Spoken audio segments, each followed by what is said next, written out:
At the end of the previous film, Maya not only miraculously survived an encounter with the trio of masked killers, but also managed to kill one of them. She has no idea whom she can trust in this town, so she steals the sheriff's car and tries to escape on her own.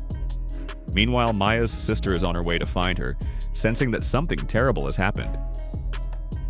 The news that Renny Harlin planned to remake the cult slasher Brian Bertino's The Strangers might have passed relatively quietly if not for one detail. The director wasn't making just one film, but an entire trilogy intended to expand Bertino's story and deepen its world. If the first installment almost repeated the original word for word, then in the second chapter, Harlin began to improvise.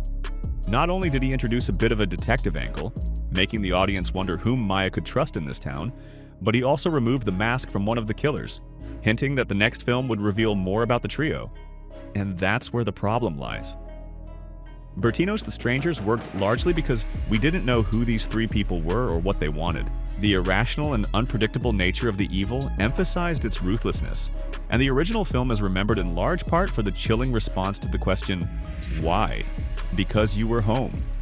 Attempting to rationalize or explain their actions, trying to impose some logic on them, risked destroying the suspense, which, unfortunately, is exactly what happened. From Chapter 2, we learned that the girl Maya killed had been very strange as a child. But what exactly does that add? And honestly, was anyone expecting a radically different backstory? One involving Harvard, volunteer work, and caring for animals? Perhaps Harlin realized from the reaction to the second film that he had taken the wrong direction, but by then it was too late to change anything fundamental in the final installment.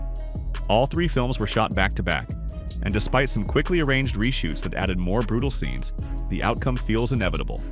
The trilogy that veered straight toward a concrete wall in the second film finally crashes into it head-on in the finale, folding in on itself in slow-motion melodrama.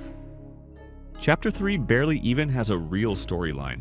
It feels like an unnecessary epilogue that, instead of exploding into a climactic confrontation and rolling the credits, tries to squeeze psychological depth out of material that simply doesn't have it. Will Maya join the local maniacs? But why would she? What exactly connects her to them? What traits of her character or events from the previous films suggest that her turn to the dark side should even be taken seriously?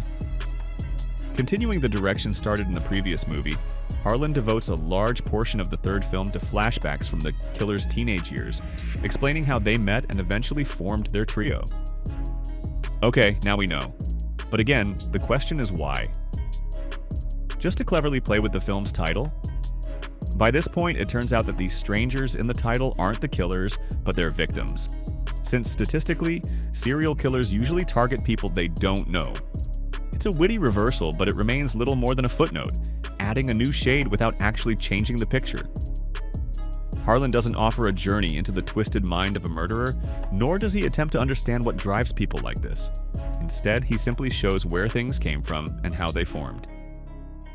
If you're going to explore that territory, you either dive into stark everyday realism, carefully documenting the frightening emptiness of such people's inner lives, or you try to get inside the killer's head and analyze the mechanism that drives them. Unfortunately, Harlin stays on the surface, and the result is a film that provokes no reaction at all. It isn't interesting, it isn't gripping, it isn't profound, and most importantly, it isn't scary anymore. Without their masks, the villains are just ordinary people made of flesh and blood, and an axe goes into them just as easily as it does into their victims.